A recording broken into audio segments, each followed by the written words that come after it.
자, 오늘 첫 인터뷰는 민주당 박주민 의원을 연결합니다. 우선 연결을 하려고 했던 이유는 감사원이 문재인 정부 시절에 광범위한 통계 조작을 한 사실을 확인했다. 예, 이렇게 금요일에 발표를 하면서 이 내용에 대해서 민주당의 입장은 어떤가를 좀 들어보고 싶어서 연결을 하는 건데요.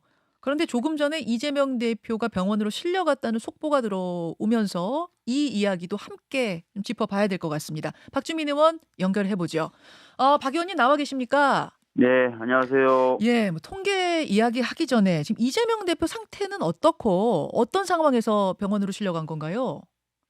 그러니까 어제 한 밤 8, 9시, 10시 이 무렵까지는 그래도 바이탈이랄까 수치랄까 이런 것들이 나쁘긴 나쁘지만 예, 그래도 조금은 더 본인 의지대로 버티실 수는 있겠다라는 정도였어요. 예. 근데 이제 밤 사이에 굉장히 이제 혈당치가 많이 낮아졌다 그러고요. 그래서 119를 불렀고 그래서 7시 한 10분 조금 넘었을 때 예, 예. 병원으로 좀 이송이 되셨습니다. 제가 이제 있었는데 대표실에 들어오라고 저를 불러가지고 제가 안으로 들어가서 뵀더니 오늘 아침에요. 네. 그러니까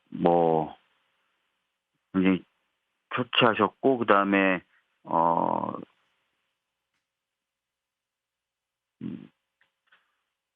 의식이 없는 것처럼 저는 그렇게 봤습니다. 예. 지금 저희가 속보로 타전되고 있는 사진들을 보여드리고 있습니다.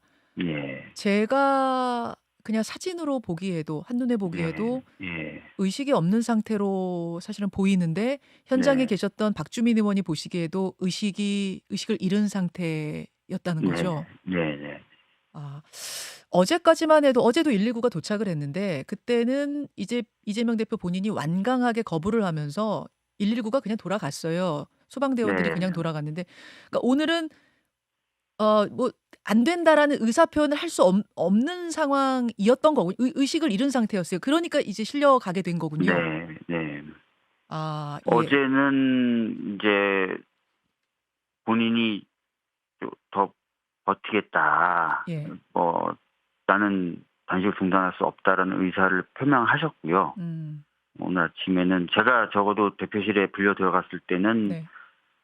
의식이 없는 것으로 예. 보였습니다. 예. 그 박주민 의원이 당대표실에 들어가셨을 그 시각이 언제쯤입니까? 7시 정도요. 7시. 예. 7시에 들어갔을 때 이미 의식이 없었고 실려간 건 7시 10분이 조금 넘어서 네네네. 예, 저도 병원이 없어서 정확한 음. 시간은 제가 정확히 말씀을 못 드리겠습니다. 예, 지금 그 많이 시각으로 몰라가지고 저도. 예. 그렇죠. 그럼 그러니까 박 의원님이 들어가셨을 때 이미 의식이 없는 상태였나요? 이재명 대표는? 제가 봤을 땐 그런데요. 예, 그러니까 예. 상황을 저도 자세히 말씀드리기가 복잡한 게 저도 경황이 없는 좀 상태여가지고. 놀라신 상태일 때. 지금 한 30분 정도가 지났어요. 그 시각으로부터. 네. 지금 그럼 병원에 이송돼서 상태는 어떤지 혹시 좀 전해 들으셨을지 모르겠습니다. 실려가시는 것까지 제가 다 뵙고 예. 앰뷸런스 출발하는 것까지는 뵙고 그 이후 얘기는 제가 아직 못 듣고 있습니다. 예.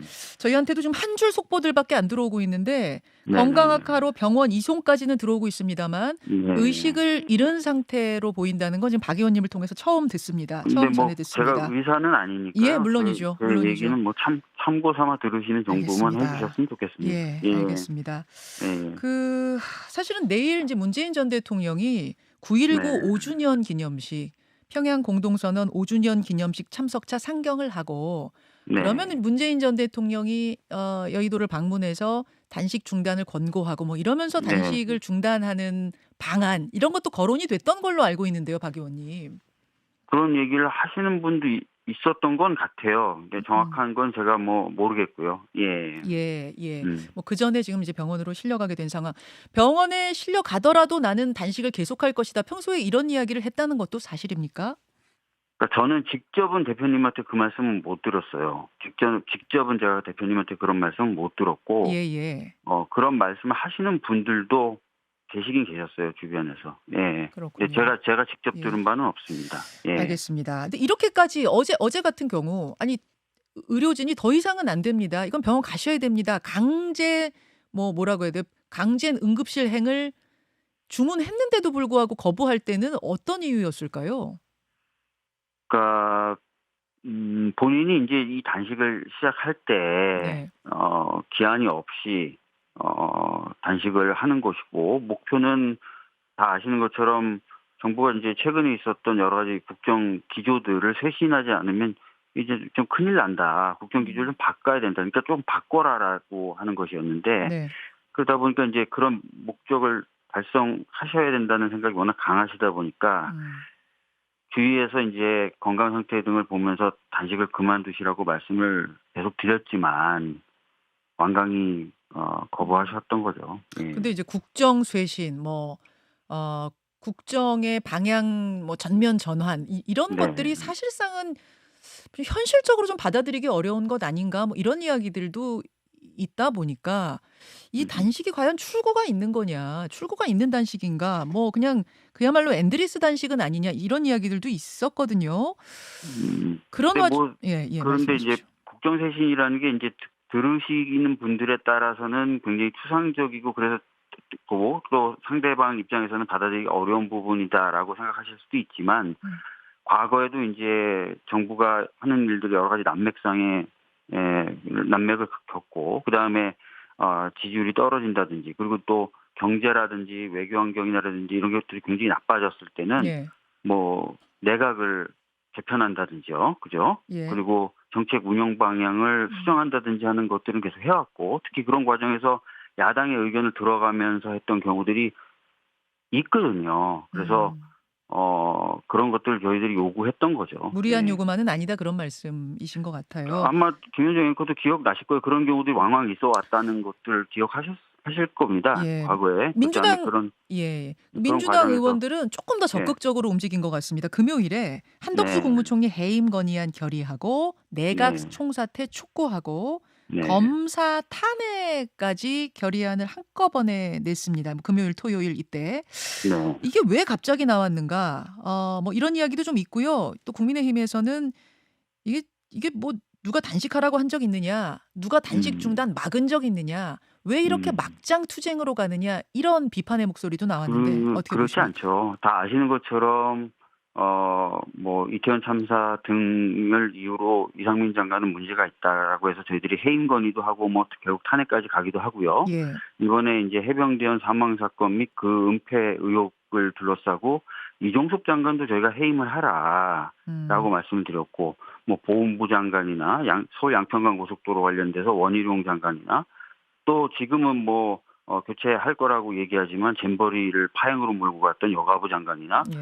굉장히 좀 문제 많은 장관들, 저희들이 봤을 때는 해당하는 직무를 적절히 수행하기가 어렵고 또 부적절하다고 보는 장관들이 굉장히 많아서 음. 자발적인 어떤 해임이라든지 교체를 계속해서 얘기를 해왔던 거 아닙니까? 그리고 이왕이면 정치적 책임을 물리는 방식으로 좀 해라.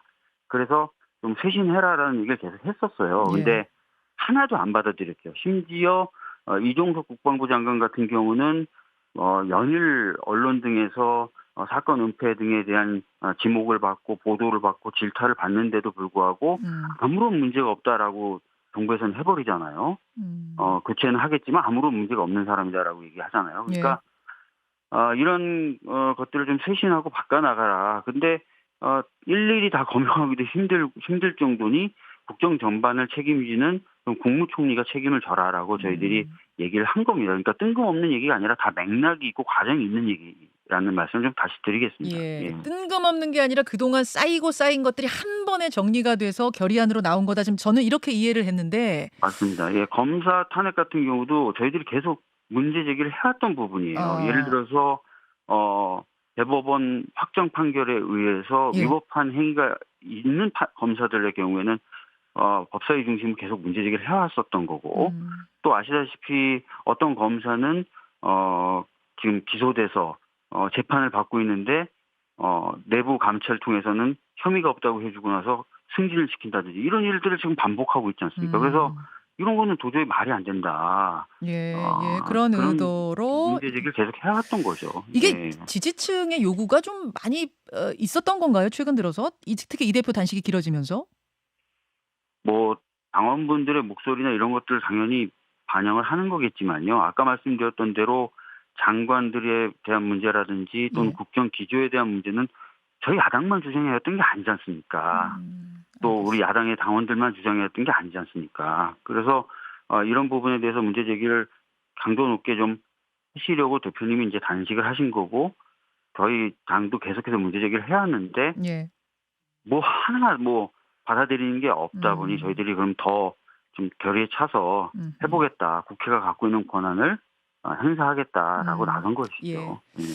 단식이 길어지면서 아마 지지층에서도 의원들이 좀 적극적으로 더 나서라라는 주문이 있었던 것 같습니다.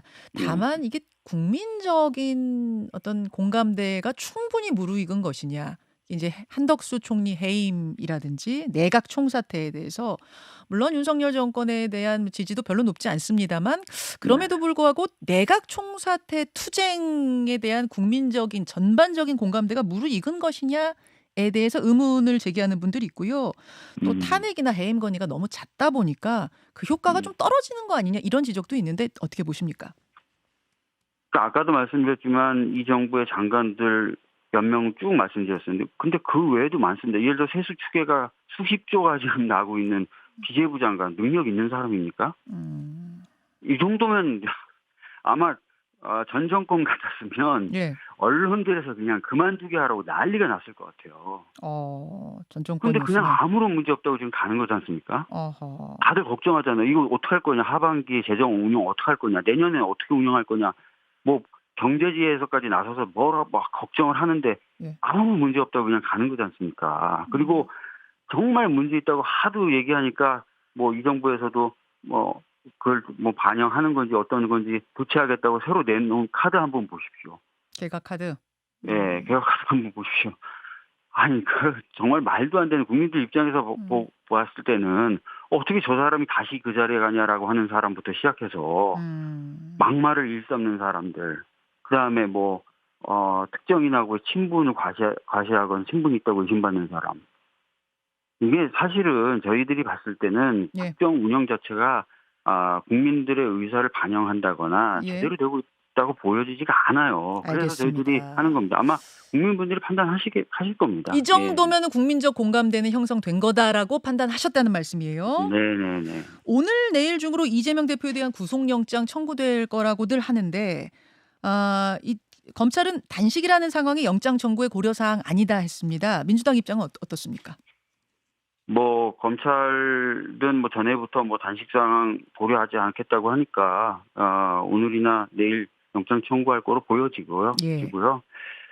저 개인적인 입장을 물어보신다면 예. 저는 뭐 개인적인 입장을 밝히는데 조심스러웠지만 저는 영장 당연히 이제 체포동의안 오면 부결돼야 된다고 저는 생각을 하고요. 박 의원님 부결 쪽이세요? 저는 부결돼야 된다고 생각을 하는 쪽인데 당의 입장에서는 전에 제가 다른 인터뷰하면서 말씀드렸던 것처럼 의견들이 분분한 건 사실입니다. 그래서 이야기들이 좀 나눠지면서 정리가 돼야 돼요. 아직까지 충분히 논의가 된 상태는 아니다. 당 차원에서는 그런 말씀드리겠습니다. 박 의원님은 나아가서 당론으로까지 그럼 정해야 된다고 혹시 보십니까? 그런 부분까지 논의가 돼야 되겠죠.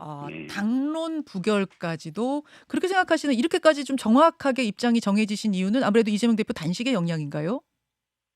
저는 사실 과거부터 입장이 있었지만 입장 안 밝혔죠. 예. 안 밝혔는데 예. 거듭거듭 제 입장을 물어보시길래 예. 입장을 말씀드린 거고 다만 당 차원에서는 논의가 필요한 상황이다. 네.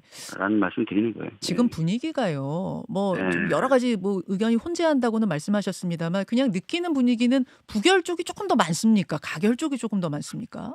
글쎄요. 뭐 제가 그 정도로 이 주제를 가지고 다른 의원들과 두루두루 또 많이 이야기를 나눠보진 못했어요. 네. 그래서 뭐 이렇다 저렇다 말씀드리기 굉장히 조심스럽네요. 그 부분은. 알겠습니다. 박주민 의원 만나고 있습니다. 시간이 지금 이재명 대표 속보가 들어오면서 시간이 좀 훌쩍 가긴 했습니다만 감사원 통계 조작에 대한 입장 좀 들어야겠습니다. 네. 청와대와 국토부가 2017년부터 2021년까지 총 94회 이상 부동산원의 통계 작성에 부당한 영향력을 행사해서 통계 수치를 조작하도록 시켰다. 이런 거예요. 감사원 얘기는. 심지어 진술도 나왔고 카톡이라든지 뭐 문자 메시지 이런 물적 증거까지 나왔다는 겁니다. 네. 어떤 입장이십니까? 뭐 이제 자세한 내용은 좀 살펴봐야 될 것 같고 뭐 수사 요청을 했으니까 이제 검찰 조사나 재판도 있을 것 같아요. 예. 그런데 이렇습니다. 부동산 같은 경우에도 보면 지금 부동산 연구원의 조사와 KB라고 하는 민간 연구 통계 두 개를 사실상 비교하는 걸 전제로 하고 있더라고요. 그렇죠. 그러면서 KB 주택 통계가 훨씬 더 정확하다라는 그런 어떤 기준을 가지고 판단을 했더라고요. 근데 제가 이제 자료를 좀 검토해 보니까 네. 두 개의 통계 수치를 뽑아내는 방법이라든지 이런 것 자체가 완전히 다르기 때문에 예. KB가 무조건 맞다라는 전제하에서 들어간 이 감사 결과가 과연 타당한 것이냐에 대해서 전문가들조차도 지금 의구심을 표하고 있는 상황이에요. 그리고 다른 부분, 그러니까 예를 들어서 뭐 소득 관련된 부분도 2년 정도 전부터도 사실 논쟁이 좀 있어 왔던 것으로 알고 있는데요. 예. 그 당시 대표적으로 문제제기했던 게 통계를 잡아내는 방법을 바꾸다 보니까 시계열적으로 분석이 안 된다는 얘기를 많이 하셨었더라고요. 저 국민의힘 쪽에서는. 근데 박 의원님 지금 30초밖에 안 남아서 이 질문 좀 드려야겠는데 네네네. 국토부 직원이 이대로 가면 저희 라인 다 죽는다. 한 주만 더 좀 마이너스로 부탁드리면 안 됩니까? 이런 그런 문자는 어떻게 설명을 해야 될까요? 그러니까 그 부분이 이제 포렌식 결과 나왔다는 얘기까지는 저도 들었어요. 근데 예. 그게 어떤 맥락이었고 그게 뭐 조작과 관련된 부분이었는지 이런 부분은 추후 수사나 이런 것들 지켜보긴 봐야 되겠죠. 예. 그 직원들이 어떤 맥락에서 그 얘기를 했는지까지도 봐야 될 것이다 이런 말씀. 그렇죠. 예. 알겠습니다. 오늘은 여기까지 일단 듣고 다음에 이 문제는 더 좀 논의하도록 하지요. 박주민 의원님 고맙습니다. 네. 예, 민주당 박주민 의원이었습니다. 김현정의 뉴스쇼는 시청자 여러분의 참여를 기다립니다. 구독과 좋아요, 댓글 잊지 않으셨죠? 알림 설정을 해두시면 평일 아침 7시 20분 실시간 라이브도 참여하실 수 있습니다.